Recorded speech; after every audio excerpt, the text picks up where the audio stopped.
сопоставление активации нейронов с историей обучения кролика, а не только дефинитивным поведением, мы с одной стороны расширяем репертуар поведенческих актов. Как отдельные нервные клетки и их сети влияют, кодируют когнитивные процессы, мышление и поведение. Разбор этой фундаментальной задачи ставят на первое место участники-организаторы школы нейронаук. Масштабный интеллектуальный проект, объединивший 40 лучших молодых ученых страны в области изучения мозга, стартовал в горной части республики 17 июля. Все 7 дней участники школы с 15 ведущих университетов и научных центров России, а также из НИИ Узбекистана слушали лекции российских и зарубежных экспертов. Здесь присутствуют ученые, которые являются такими очень глубокими экспертами в своей области, которые понимают не только какие-то частные вопросы, но и, в общем, как выглядит направление исследований в этой области, какие проблемы, что актуально, что нет. И это позволяет лучше ориентироваться в тех задачах, за которые стоит браться. Здесь то место, где просто на тебя вываливается целое море, океан информации, который в принципе, впитываешься как губка, и в целом за эту короткую неделю я получил хорошее понимание о современном состоянии нейронауки. Программа насыщенная. С 9 утра до 8 вечера с небольшими перерывами проходят лекции. Ну а после теоретической части работа над проектами. Участники разделились на 4 группы, и каждая из команд готовит свой научный проект, связанный с исследованием мозга. Темы у каждой группы разные, участники охотно ими делятся. Мы хотим найти нейроны, у которых есть не одна специализация, а 2. Причем точно известно, что бывают клетки, которые могут быть специализированы на изображения, звуки, запахи, что угодно, относящиеся к одному концепту. В нашей команде мы задумались о том, как нейроны, то есть клетки мозга, кодируют, сохраняют в себе информацию о мире. Эта информация, то есть каждый нейрон, он сохраняет только одну информацию для него специфичную, или он может работать связи между несколькими специализациями.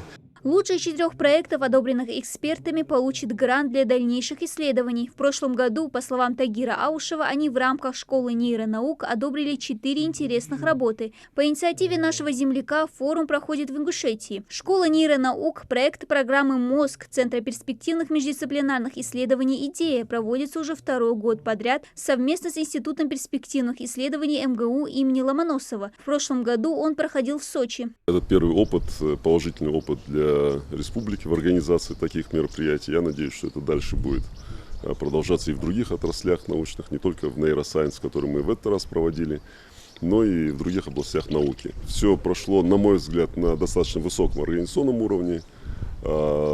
Безусловно, научный уровень был также очень высокий, потому что и ученые, которые участвовали в нашей школе мирового уровня. Кроме основной научной программы для приезжих гостей, подготовили и культурную. Край башен и легенд приглянулся участникам своей красотой и гостеприимством. Плюс чистый воздух и уютная атмосфера горного края благотворно, подмечают участники, влияет и на мыслительный процесс. Для нас, для слушателей школы, сейчас именно важна научная составляющая школы, но еще важно то, чтобы не выгореть в моменте слушания этих очень сложных лекций. Обязательно нам помогало то, что мы выходили и смотрели эти прекрасные горы. Просто видно на окружающие горы, то есть это такое прекрасное место позволяет просто несколько релаксировать свой мозг и быть готовым к следующему дню. Ну и что хорошо, я приехал сюда еще с продолжением, то есть мы приехали на собственном авто и собираемся посетить еще самые отдаленные места Ингушетии и посмотреть на гостеприимство и на красоты природы. Проведение таких мероприятий активно помогает развитию туризма региона. Величественные памятники архитектуры, живописная природа так и просит гостей приехать сюда еще раз. Так что такие интеллектуальные форумы будут рады снова провести здесь, отмечает и глава Джейрасского района Ахмед Альянов. Мы проводим экскурсии для них, они знакомятся с архитектурой. И надеюсь, что с каждым годом и формат, и эти именно направления научные будут они в дальнейшем участвовать и проводить у нас в горах такие форумы. Поддержка в стране молодых специалистов в области нейронауки и развития этого направления в России – вот цель проекта «Школа нейронаук». Ну а участники, не попавшие в основной список, смогут прослушать открытые лекции в онлайн-формате. Присоединиться к ним можно на YouTube-канале научного центра «Идея». Дана Плиева, Магомед Шаухалов, Новости 24.